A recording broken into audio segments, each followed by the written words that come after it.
గరం మసాలా ఒకసారి ఇలా ప్రిపేర్ చేసుకోండి. హాఫ్ కప్పు గసగసాలు, 2 కప్పులు ధనియాలు, 1 కప్పు జీలకర్ర, ఒక 10-20 దాకా లవంగాలు వేసుకోండి. 15 దాల్చిన చెక్క, 5-6 యాలకులు వేసుకోండి. ఇవి మిక్సీ చేసుకొని పౌడర్ అవుతుందండి. చూడండి, ఇది బయట కూడా ఎన్నాళ్ళైనా నిల్వ వాటర్ తగలకుండా ఉంటే ఫ్రెష్గా ఎప్పుడు అలాగే ఉంటుందండి. ఫ్రిడ్జ్లో కూడా స్టోర్ చేసుకోక్కర్లేదు మీరు.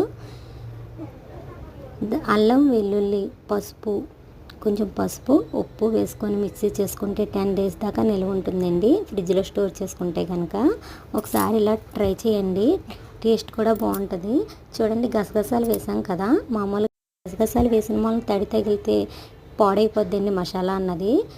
అదే మీరు పౌడర్ కింద చేసుకొని వాటర్ కలుపుకొని కర్రీస్లో వేసుకుంటే చికెను, మటను, రొయ్యల కూర, నాన్ వెజ్ కూరలు కానీ వెజ్ కూరలు కానీ చాలా బాగుంటుంది. ఒకసారి ఇలా ట్రై చేయండి. Thank you. Like and subscribe చేసుకోండి.